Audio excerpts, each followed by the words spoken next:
कहानी की शुरुआत होती है 15 फरवरी से, जहां पर 20 साल के लड़के तकातोशी को दिखाया जाता है, जो कि विजुअल आर्ट का स्टूडेंट है। अभी वह ग्रेजुएशन कर रहा है और जब वह अपने कॉलेज के लिए ट्रेन पकड़ता है तो ट्रेन में उसे एक लड़की दिखती है जिसका नाम एमी है। एमी को देखते ही उसे पहली नजर में एमी से प्यार हो जाता है। तकातोशी मन ही मन में सोचता है कि अगर जिस स्टेशन पर मैं उतरा एमी भी उसी स्टेशन पर उतरी तो मैं उसे प्रपोज करूंगा। और होता भी ऐसा ही है। जिस स्टेशन पर तकातोशी उतरता है एमी भी उसी स्टेशन पर उतरती है। वह उसके पीछे जाता है और उसे रोकते हुए कहता है कि मुझे नहीं पता, लेकिन शायद मुझे तुमसे प्यार हो गया है। आज से पहले मेरे साथ कभी ऐसा कुछ नहीं हुआ। क्या मुझे आपका ईमेल आईडी या फोन नंबर मिल सकता है? एमी कहती है कि मैं फोन यूज नहीं करती। तकातोशी को लगता है कि वह उसकी बातों से नाराज हो गई है और वह उससे बातें नहीं करना चाहती, इसीलिए वहां से जाने लगता है। पर एमी उसे रोकती है और कहती है कि मैं सच में फोन यूज नहीं करती। इसके बाद यह दोनों स्टेशन की एक बेंच पर बैठ जाते हैं, जहां पर यह एक दूसरे से बातें करते हैं। एमी बताती है कि मेरी उम्र भी 20 साल है और आज इनका पहला दिन है। अब एमी की ट्रेन आ जाती है और वह वहां से जाने लगती है। तकातोशी उससे पूछता है कि क्या हम दोबारा मिलेंगे। एमी पलट कर देखती है, उसकी आंखों में आंसू होते हैं। वह पूछता है कि क्या हुआ। एमी कहती है कि कुछ नहीं। वह कहती है कि हम जरूर मिलेंगे और इसके बाद वह ट्रेन में बैठकर चली जाती है। तकातोशी आज बहुत खुश है। वह सारी बातें अपने बेस्ट फ्रेंड को बताता है और उसका बेस्ट फ्रेंड भी उसके लिए बहुत खुश होता है।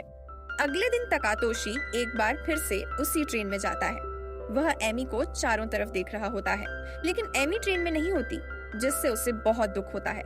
इसके बाद वह एक चिड़ियाघर जाता है, जहां पर वह एक जिराफ की फोटो बना रहा होता है। तभी पीछे से वहां पर एमी आ जाती है और कहती है कि तुमने बहुत अच्छा स्केच बनाया है, इसे तुम्हारे कॉलेज के नोटिस बोर्ड में लगना चाहिए। उसे देखकर तकातोशी हैरान हो जाता है और पूछता है कि तुम्हें कैसे पता चला कि मैं तुम्हें यहाँ पर मिलूंगा। एमी कहती है कि कल तुमने ही बताया था। हालांकि यह बात उसने एमी को नहीं बताई थी, लेकिन उसे लगता है कि हो सकता है कि बातों ही बातों में उसने कह दिया हो।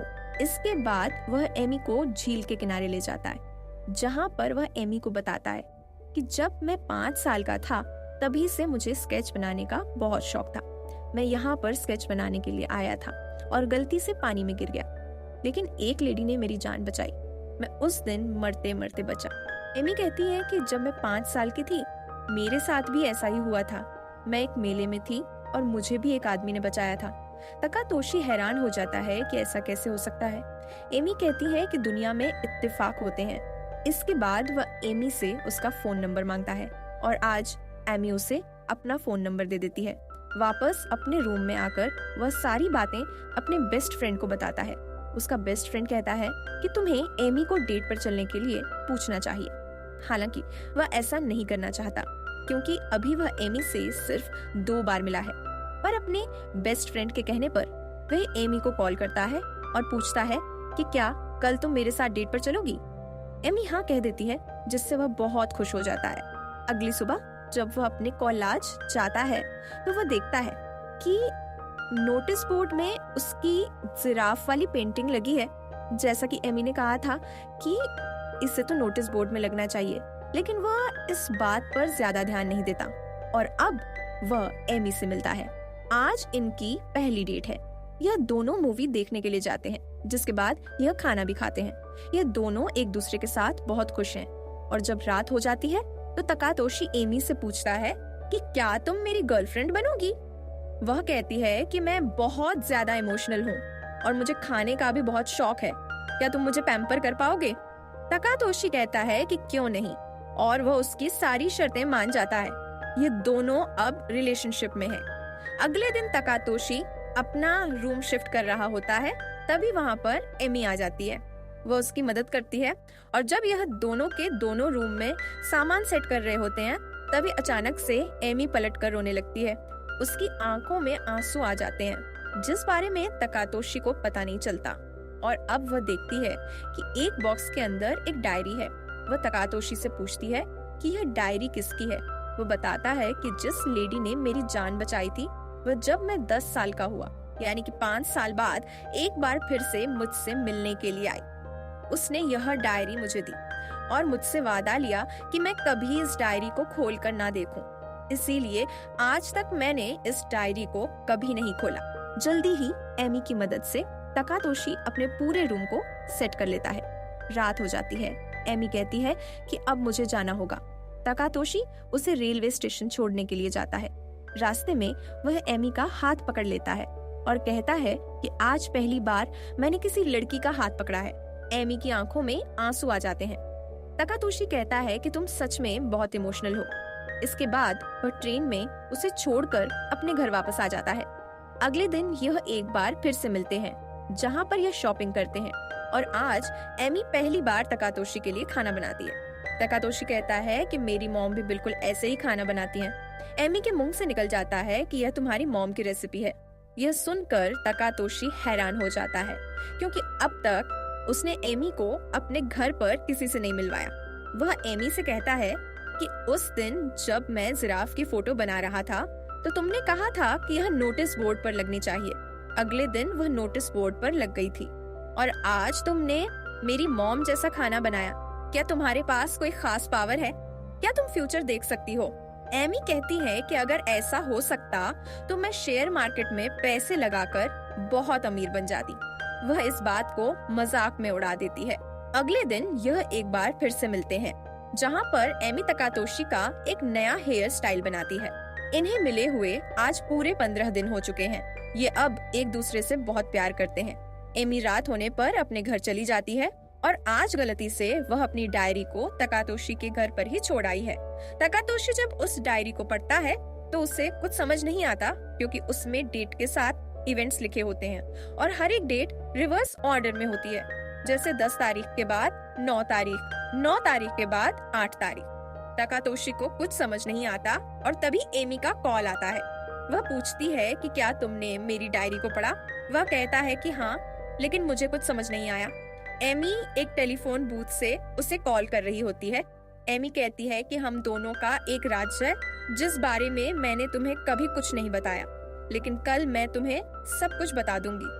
तुम उस बॉक्स को लेकर आना, जो बॉक्स तुम्हें उस लेडी ने दिया था जिसने तुम्हारी जान बचाई थी जब तुम बहुत छोटे थे। वह कहता है कि ठीक है, और तभी रात के 12 बज जाते हैं और अचानक से एमी उस टेलीफोन बूथ से गायब हो जाती है। अगले दिन एक बार फिर से दोनों मिलते हैं, जहां पर एमी तकातोशी को बताती है कि मैं इस दुनिया से नहीं हूँ, बल्कि मैं एक दूसरी दुनिया से हूँ, यानी कि पैरेलल वर्ल्ड से, और मेरी दुनिया का समय तुम्हारी दुनिया के समय से पूरी तरह से रिवर्स ऑर्डर में चलता है। इसीलिए मुझे पहले से पता था कि जिराफ की जो तुमने पेंटिंग बनाई थी वह तुम्हारे कोलाज के नोटिस बोर्ड में लगेगी। साथ ही तुम कब कहाँ जाओगे यह भी मुझे पहले से पता था। और अब वह उससे वो बॉक्स मांगती है जो आज से 10 साल पहले उसे उस लेडी ने दिया था जिसने उसकी झील में डूबने से जान बचाई थी। तकातोशी अपनी जेब से बॉक्स को निकालता है। एमी उसे एक चाबी दिखाती है और कहती है कि यह इसी बॉक्स की चाबी है। और जब वह इस बॉक्स को खोलते हैं तो उसके अंदर एक फोटो होती है जिसमें एमी तकातोशी की कामना के साथ है।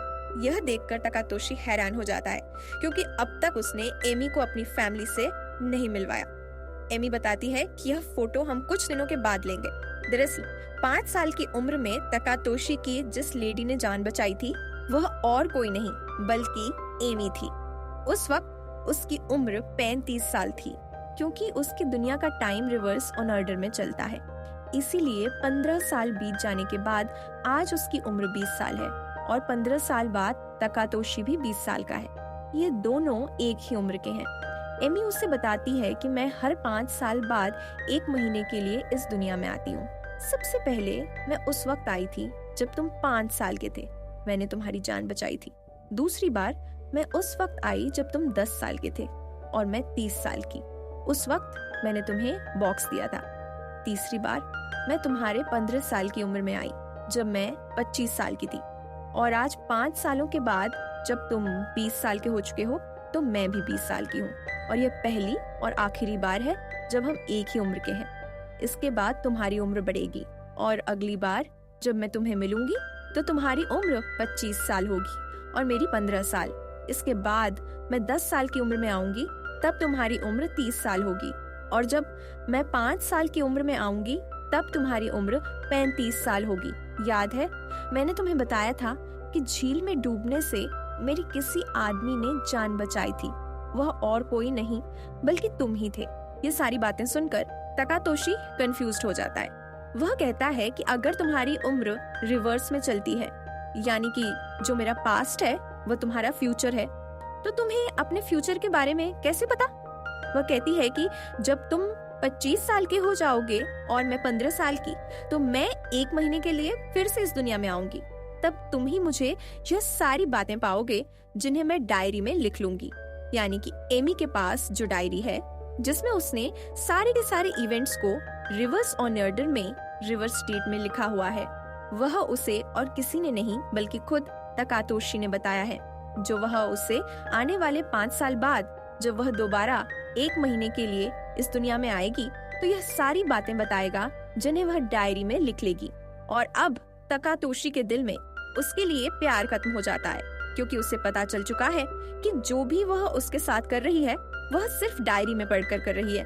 क्योंकि 1 दिन पहले इन दोनों ने जो भी पल एक दूसरे के साथ बिताए थे उस बारे में एमी को कुछ नहीं पता, क्योंकि पास्ट का एक दिन जो पहले का दिन है वह एमी का फ्यूचर है।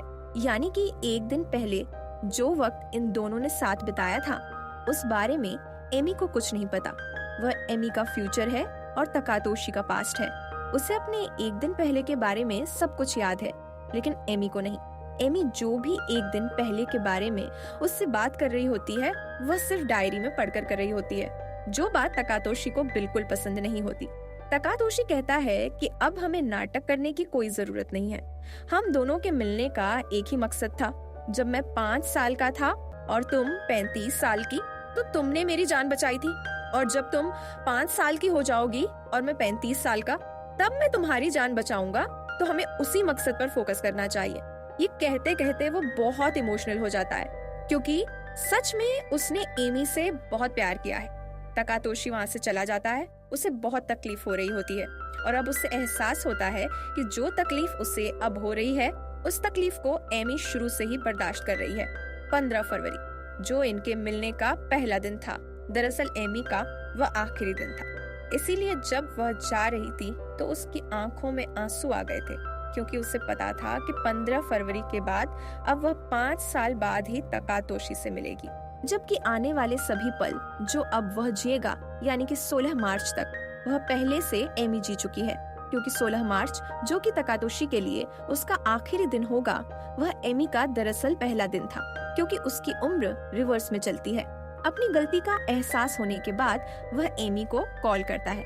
रात के 12 बजने वाले हैं, इसीलिए एमी से कहता है कि तुम्हारा जो कल आएगा, यानी कि जो उसका 1 दिन पहले बीत चुका है, उसमें मैंने तुम्हारे साथ बहुत अच्छे से बिहेव नहीं किया, उसके लिए मुझे माफ कर देना। और अब रात के 12 बज जाते हैं। एमी गायब हो जाती है। अगले दिन एक बार फिर से तकातोशी एमी से मिलता है, लेकिन एमी को कुछ याद नहीं होता कि 1 दिन पहले क्या हुआ था, क्योंकि 1 दिन पहले जो कुछ हुआ है वह उसका फ्यूचर है। यानी कि 1 दिन बाद उसकी जिंदगी में वह सब कुछ होगा। वह एमी से कहता है कि मैं तुमसे बहुत प्यार करता हूँ, और इसके बाद यह दोनों एक दूसरे के साथ बहुत अच्छा टाइम स्पेंड करते हैं। तकातोशी एमी को अपने घर भी ले जाता है, जहाँ पर उसकी मॉम उसके लिए बहुत अच्छा खाना बनाती है।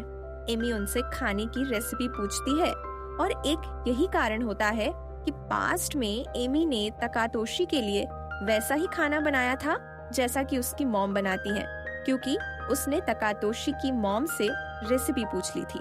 तकातोशी बार बार इमोशनल हो जाता है, ठीक उसी तरह जिस तरह से एमी हुआ करती थी, क्योंकि उसे पता है कि यह 30 दिनों तक ही एक दूसरे के साथ रहते हैं, जो कि अब लगभग पूरी तरह से बीत चुके हैं।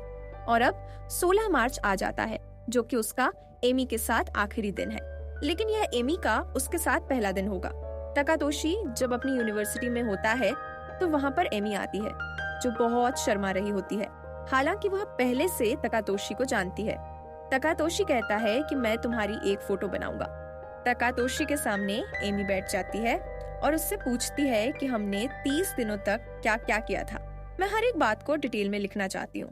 जिसके बाद तकातोशी उसे सब कुछ बताता है और वह हर एक चीज को अपनी डायरी में लिख लेती है।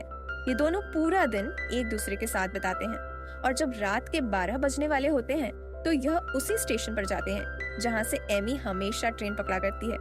आज तकातोशी बहुत इमोशनल होता है, ठीक उसी तरह से जब पहली बार वह एमी से मिला था और वह बहुत इमोशनल थी क्योंकि वह उसका आखिरी दिन था। और जैसे ही 12 बजते हैं यहाँ पर ट्रेन आती है और एमी उस ट्रेन में बैठकर चली जाती है। तकातोशी को पता है कि अब 5 सालों तक वह एमी से नहीं मिल सकता और अब 5 साल और बीत जाते हैं। तकातोशी 25 साल का हो चुका है। इस वक्त एमी मात्र 15 साल की है। वह स्कूल में पढ़ती है। वह उससे मिलने के लिए जाता है, उसे वही पोर्ट्रेट, वही फोटो दिखाता है जो आज से 5 साल पहले उसने अपने कोलाज में एमी का बनाया था और एमी को बताता है कि आज से 5 साल बाद हम मेरे कोलाज में मिलेंगे। और एक यही कारण था कि 5 साल पहले जब ये दोनों 20 साल के थे और एमी का पहला दिन था तो वह उसके कोलाज आई थी, क्योंकि जब वह 15 साल की थी तो 25 साल के तकातोशी ने उसे बता दिया था कि जब हम एक बार फिर से समय में एक साथ होंगे, यानी कि तुम्हारे 5 साल बाद जब तुम 20 साल की हो जाओगी और उस वक्त मैं भी 20 साल का रहूंगा, तो हम दोनों मेरे कोलाज के आर्ट रूम में मिलेंगे जहां पर मैं तुम्हारी यह फोटो बनाऊंगा। इसके बाद 5 साल और बीत जाते हैं और अब तक तकातोशी 30 साल का हो चुका है। वह एमी से मिलने जाता है जो इस वक्त 10 साल की है। वह उससे बहुत अच्छे से बात करता है। इस वक्त तकातोशी बहुत मैच्योर हो चुका है और उसे अलविदा कहने से पहले वह कहता है कि हम एक बार फिर से दोबारा जरूर मिलेंगे। 5 साल और बीत जाते हैं। एमी की उम्र इस वक्त मात्र 5 साल है। वह अपने परिवार के साथ पहली बार अपनी दुनिया से हमारी दुनिया में टेलीपोर्ट हुई है। वह अपने परिवार के साथ एक मेले में होती है। तभी वहाँ पर एक विस्फोट होता है, जिस विस्फोट में एमी को एक लड़का बचाता है और यह और कोई नहीं बल्कि 35 साल का तकातोशी है। ये पहली बार था जब एमी ने तकातोशी को देखा था और यहीं से इन दोनों की कहानी शुरू हुई थी। लेकिन शायद ये दोनों समय के एक भंवर में फंस चुके हैं, क्योंकि यहाँ से एक बार फिर से कहानी आगे बढ़ती है जब एमी 20 साल की हो चुकी है। वह ट्रेन में जाती है जहाँ पर उसे तकातोशी का इंतजार है। तभी वह देखती है कि उसके सामने तकातोशी है, जिसे देखकर उसके चेहरे पर एक मुस्कुराहट आ जाती है। और इसी के साथ यह फिल्म, यह कहानी यहीं पर खत्म हो जाती है। उम्मीद करते हैं कि यह कहानी आपको पसंद आई होगी।